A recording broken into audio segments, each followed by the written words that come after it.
स्वागत है आपका। आप देख रहे हैं महारू राजस्थान। बुलेटिन में बात करेंगे उपचुनाव के रण की, जिसके लिए बीजेपी ने अपने रणबांकुरों का ऐलान कर दिया है। और इसके बाद बात करेंगे किसानों के भारत बंद की भी, जिसका असर प्रदेश में भी देखने को मिला। साथ ही बात होगी उन मिलावटखोरों की जिन पर लगातार शिकंजा कसता जा रहा है। और आखिर में दिखाएंगे आपको कहां मिला शराब का जखीरा। बड़ी खबर आ रही है दिल्ली से, जहां फोन टैपिंग मामले में शिकायत दर्ज करवाई गई है। गजेंद्र सिंह शेखावत ने शिकायत की है। तुगलक रोड थाने में शिकायत दर्ज करवाई है। शिकायत को पुलिस ने क्राइम ब्रांच को ट्रांसफर कर दिया। एफआईआर दर्ज करवा दी है। गजेंद्र सिंह शेखावत ने तुगलक रोड थाने में यह एफआईआर दर्ज करवाई गई है फोन टैपिंग मामले को लेकर। फोन टैपिंग मामले से जुड़ी यह बड़ी खबर। गजेंद्र सिंह शेखावत ने तुगलक रोड थाने में शिकायत दी थी। एफआईआर दर्ज कर ली गई है। पुलिस ने क्राइम ब्रांच को यह मामला ट्रांसफर कर दिया है। राजीव तिवारी मेरे सहयोगी हमारे साथ फोन लाइन पर जुड़ गए हैं। राजीव, फोन टैपिंग मामला लगातार सियासत गरमाती हुई और अब गजेंद्र सिंह शेखावत की तरफ से यह एफआईआर दर्ज।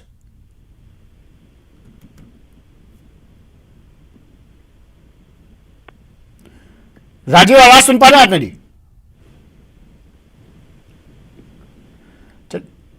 शंकर मेरे सहयोगी भी हमारे साथ जुड़ गए हैं। शंकर, क्या अपडेट?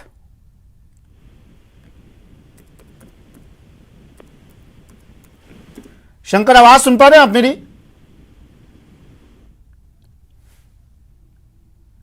चलिए, आवाज नहीं पहुंच पा रही है, फिर से कोशिश करेंगे जुड़ने की।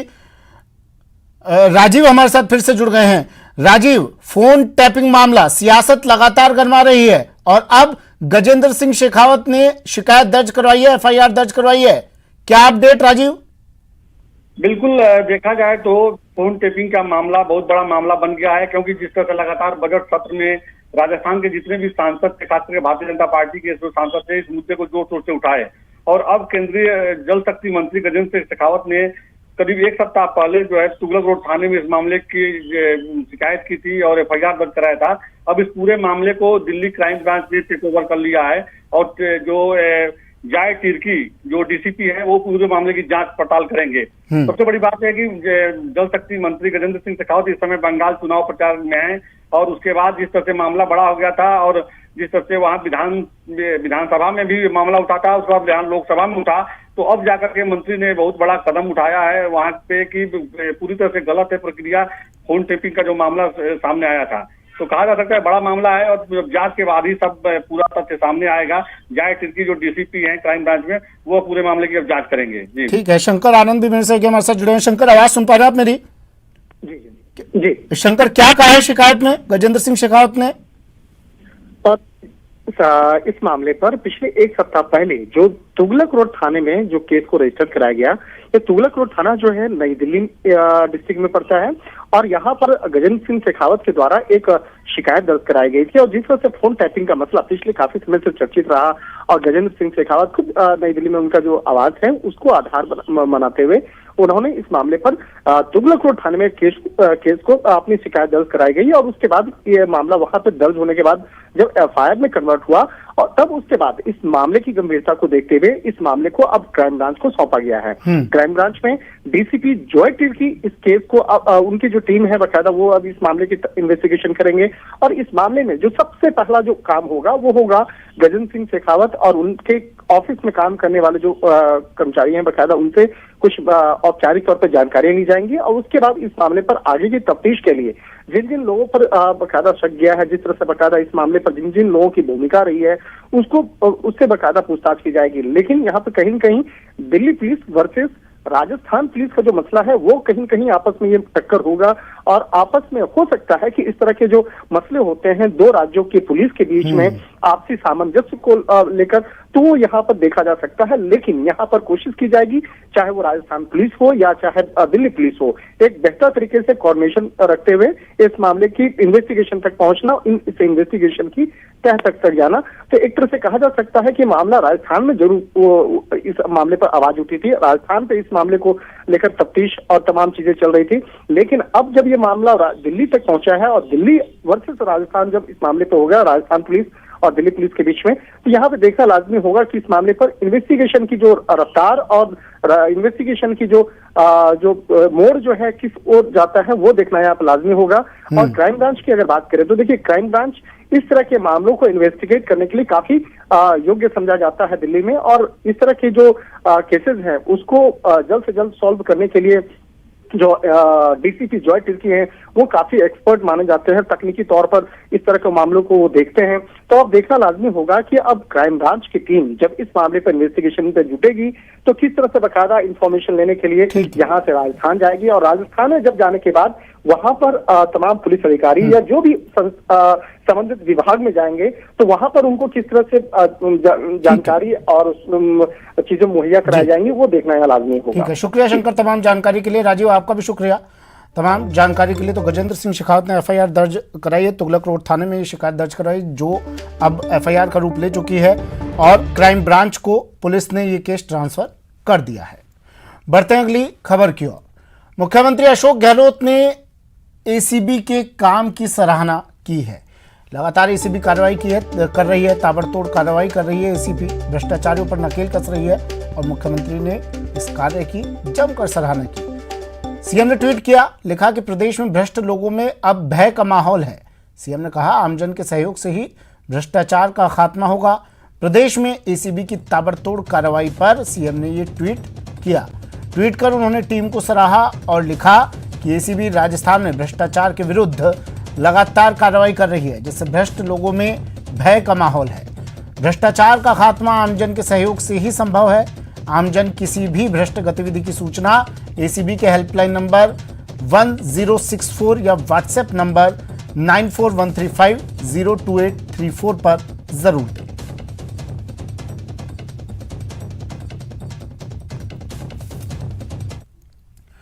बढ़ते हैं अगली खबर की ओर। खबर सिरोही से। सिरोही जिले में अवैध शराब की तस्करी की रोकथाम को लेकर पुलिस ने अभियान चलाया हुआ है, जिसके तहत आज मंडार पुलिस ने सघन नाकेबंदी के दौरान अवैध शराब से भरा डंपर जब्त किया और एक तस्कर को गिरफ्तार कर पूछताछ शुरू कर दी। आपको बता दें कि जिले भर में एसपी हिम्मत अभिलाष टांक की ओर से मादक पदार्थों की तस्करी की रोकथाम को लेकर सघन अभियान चलाया जा रहा है। उसी के तहत मंडार पुलिस ने कार्रवाई को अंजाम दिया।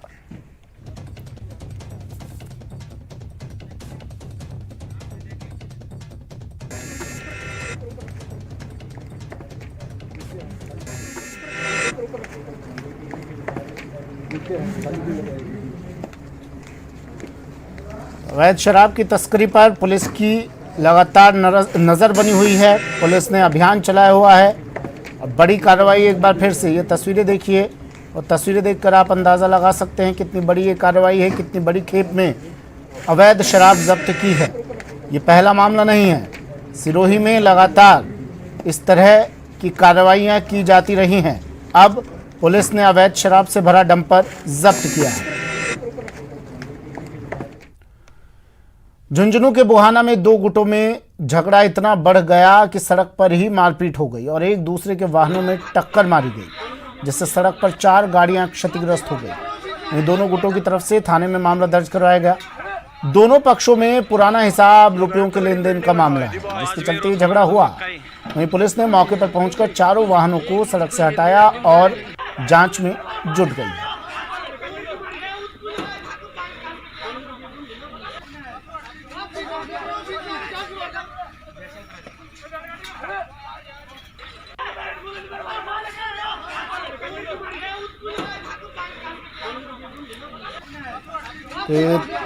तस्वीरें झुंझुनू से है। एक दूसरे के वाहनों को टक्कर मारी गई, मामूली विवाद और इसके बाद झगड़ा इतना बड़ा कि सड़क पर ही मारपीट। 4 गाड़ियां इसमें क्षतिग्रस्त हुई। दोनों गुटों की तरफ से मामला दर्ज करवा दिया गया। पुलिस मौके पर पहुंची और चारों क्षतिग्रस्त वाहनों को सड़क पर से हटवाया गया। अब पुलिस इस पूरे मामले की जांच कर रही है। बताया जा रहा है ये विवाद पुराने हिसाब, रुपयों के लेन देन को लेकर हुआ था, जिसके बाद झगड़ा इतना बढ़ा कि सड़क पर ही दोनों गुटों में जमकर मारपीट हुई। एक दूसरे को वाहनों से टक्कर मारी गई।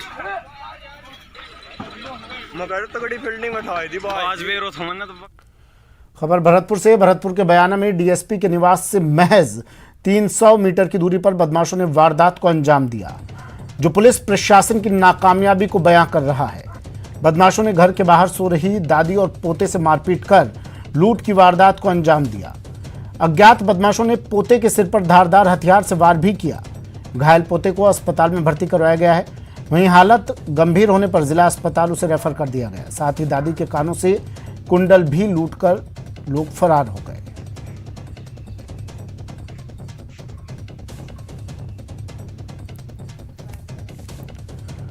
बांसवाड़ा में सल्लोपार थाना क्षेत्र में फायरिंग की गई, जिसमें शराब व्यवसायी की मौत हो गई। फायरिंग की वारदात को अंजाम देकर तीनों आरोपी मौके से फरार हो गए और पुलिस नाकेबंदी कर अब आरोपियों की तलाश में जुट गई है। जानकारी के मुताबिक शराब व्यवसायी की हत्या दुकान के हिसाब को लेकर हुए विवाद के चलते बताई जा रही है। फायरिंग करने वाले लोग भी दुकानदार के दुकान के पार्टनर ही बताए जा रहे हैं। वहीं पुलिस इस गुत्थी को सुलझाने में लगी है और जिले में नाकेबंदी करवाकर जांच पड़ताल में जुट गई है।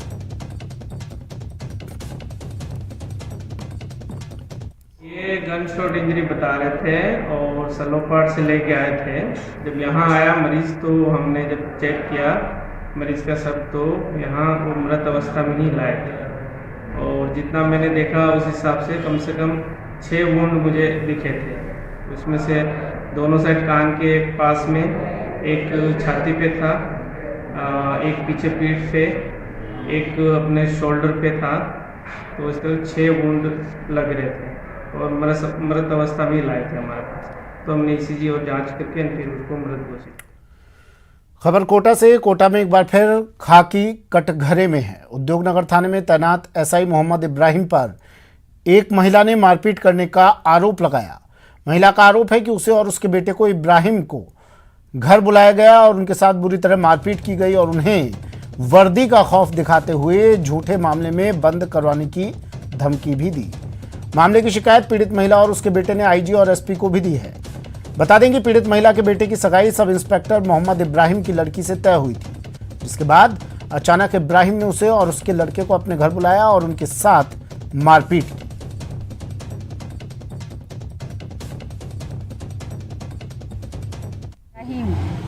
ने उसका बेटा मेरे घर भेजा, मुझको बुलाया, मेरा ब्याह लगता है वो, और उसने घर बुला के मेरी मारपीट की, मेरे बच्चे की भी मारपीट की, मेरे जमक जुमा हो गया।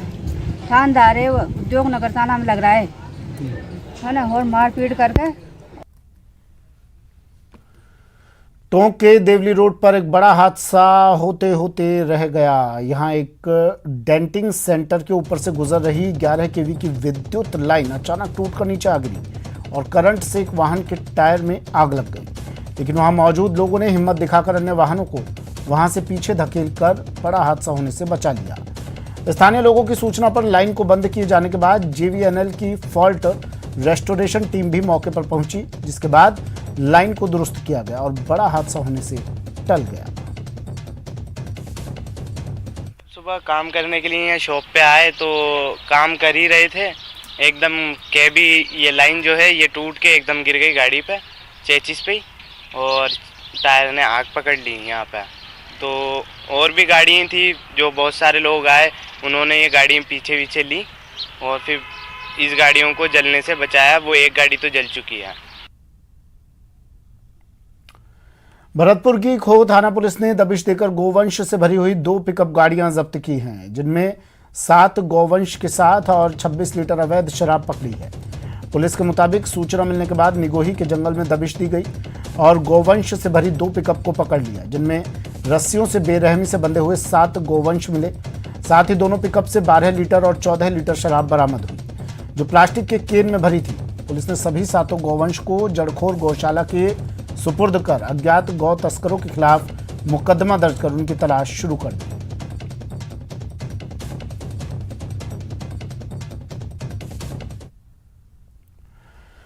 दौसा समेत आसपास के क्षेत्र में एक बार फिर गौ तस्कर सक्रिय हो गए हैं। इसी सप्ताह में पुलिस ने दूसरी बड़ी कार्रवाई करते हुए गौ तस्करों के कब्जे से गायों से भरे ट्रक को पकड़ा और 23 गोवंश को मुक्त करवाया। तस्कर इन गायों को हरियाणा नंबर के एक ट्रक में लेकर जयपुर से दौसा ला रहे थे। पुलिस ने एक तस्कर सागर खान को तो गिरफ्तार कर लिया, लेकिन दूसरा भागने में कामयाब रहा। फिलहाल गौ तस्करों पर मामला दर्ज कर पुलिस ने जांच शुरू कर दी है।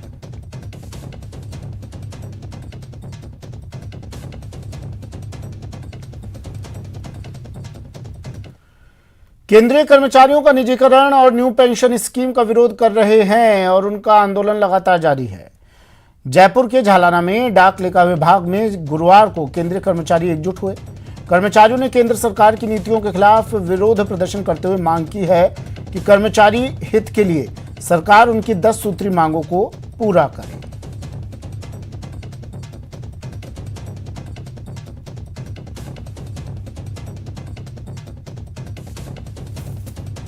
में हमारी जो एनपीएस को बंद करो और ओपीएस लागू करो, डीए का एरियर दो, जो पब्लिक सेक्टर में जैसे 5 साल में पे रिवीजन करते हैं वैसे हमारा भी पे रिवीजन करो। 8वें पे कमीशन की हम मांग करते हैं।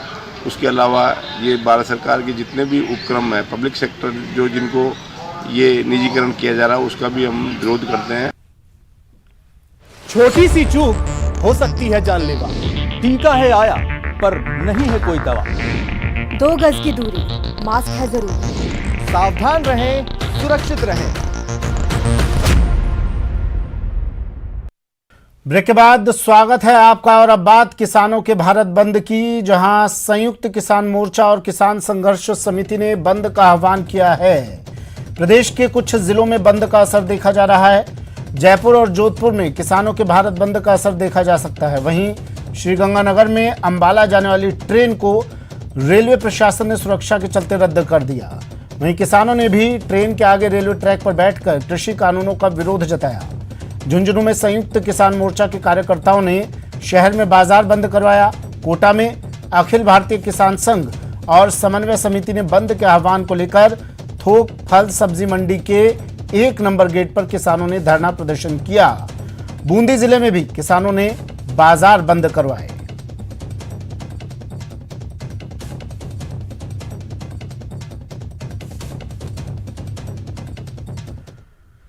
जयपुर में भी भारत बंद का असर देखने को मिला। यहां किसानों ने बाजारों को बंद करवाकर अपना विरोध जताया।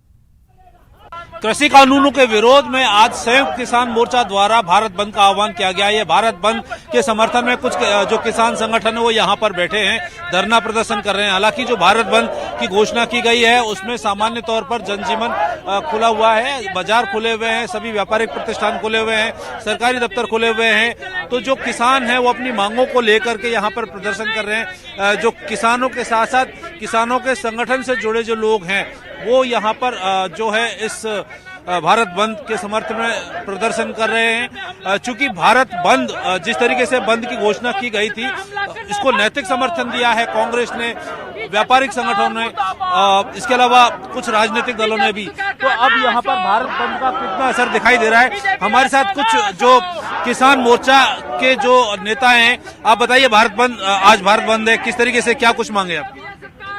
आज पूरे देश के अंदर मजदूरों के खिलाफ जो केंद्र की सरकार ने 4 लेबर कोड लाई है, जो पूंजीपतियों के पक्ष में है, लेबर के विरोध में, उसको लेकर उसको रद्द करने की मांग को लेकर आज पूरे देश में मजदूर कितना असर देख रहे हैं भारत बंद का राजस्थान में? असर है राजस्थान में, व्यापक असर है। इंडस्ट्रीज एरिया में है, कार्यालयों में है, शहर के अंदर मजदूर कम रहता है, इसलिए शहर के कौन कौन से संगठनों ने समर्थन दिया आपको? CI2 दिया है, एटक दिया है, इंटक दिया है, राजस्थान सीटू दिया है, कर्मचारी संघ दिया है, कर्मचारियों का फेडरेशन HMS दिया है। सारे संगठन जो केंद्रीय श्रमिक संगठन है सबने समर्थन किया है इसका। बिल्कुल, जो भारतीय संयुक्त किसान मोर्चा है उसका कहना है कि जो श्रमिक संगठन है वो उनके साथ में है। हालांकि जो सामान्य जनजीवन है वो निरंतर यहाँ पर सभी बाजार खुले हुए हैं, व्यापारिक प्रतिष्ठान खुले हुए हैं, जो संगठन है वो यहाँ पर प्रदर्शन कर रहे हैं। तो राजस्थान में ओवरऑल जो भारत बंद के दौरान जो स्थितियां हैं वो सामान्य हैं। आम जनजीवन हर दिन की तरह यहाँ पर व्यतीत हो रहा है। अब भारत बंद जो है संयुक्त किसान मोर्चा का वो जारी है।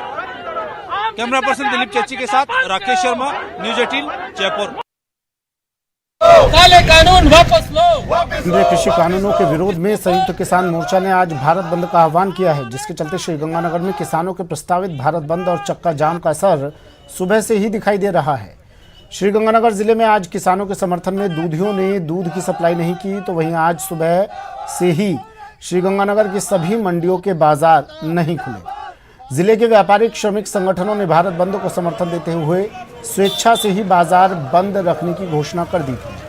जिले में कानून और शांति व्यवस्था बनाए रखने के लिए जिला कलेक्टर ने 11 मजिस्ट्रेट नियुक्त किए हैं, साथ ही जगह जगह पुलिस बल भी तैनात है।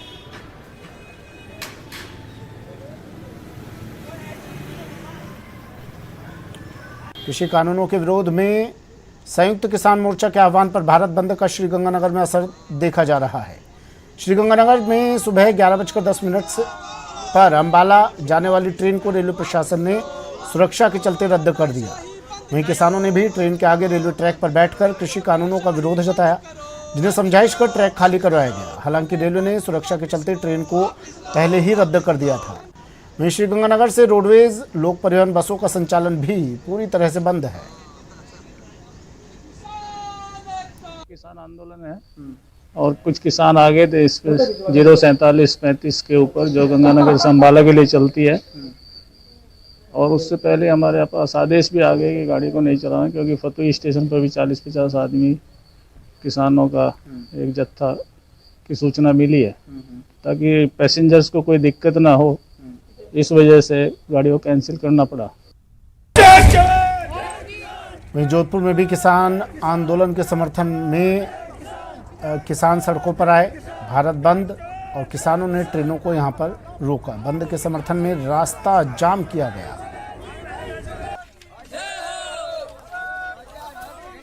कृषि कानून वापस लेने की मांग को लेकर आज किसानों ने भारत बंद बुलाया है, जिसका असर कोटा में नहीं दिख रहा।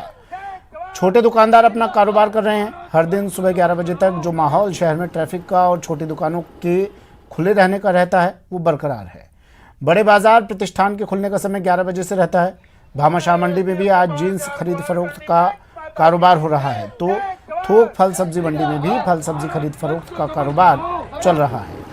इधर अखिल भारतीय किसान संघ और समन्वय समिति के बंद के आह्वान को लेकर आज सुबह थोक फल सब्जी मंडी के गेट पर किसानों ने धरना प्रदर्शन किया और बंद की अपील शहरवासियों से की।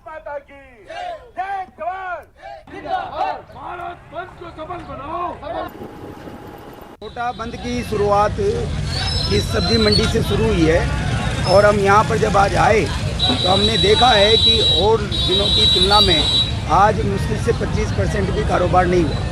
इसका असर ये हुआ है, ये कारण ये है कि हम लोग 2 दिन पहले यहाँ पर आए और किसानों से हमने जब चर्चा की तो उन लोगों ने स्वतः ही आज जो है अपना यहाँ पर माल ला करके नहीं बेचा।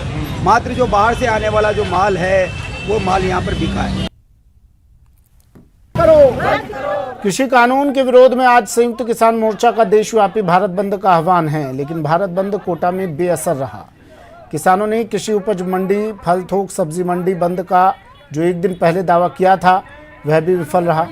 दोनों मंडियों में किसान अपना माल लेकर पहुंचे और कारोबार जारी रहा। वहीं बाजार की बात करें तो तमाम बाजार प्रतिष्ठान सामान्य दिनों की तरह खुले रहे और कारोबार जारी रहा। किसानों और मजदूरों ने विरोध प्रदर्शन कर रैली तो जरूर निकाली, लेकिन रैली गुजरने के बाद दुकानों के शटर भी खुल गए। देखिए, हमने जो है अपील की है, हमने व्यापारियों से भी अपील की है, हमने मंडी के व्यापारियों से भी अपील की है, हमने अपील की है। लेकिन जैसा कि मैं कह रहा हूँ कि हमने जो है ये रास्ता जो हमने अख्तियार किया है, ये गांधी के रास्ते पर है, सत्याग्रह के रास्ते पर है। हम कोई जोर जबरदस्ती, हम किसी का नुकसान पहुंचा करके हम उनका जो है समर्थन नहीं लेना चाहते। हम उनका दिल जीत करके, उनका समर्थन लेकर के हम उनको अपने साथ जोड़ना चाहते हैं। वक्त एक ब्रेक का, जल्द हाजिर होंगे।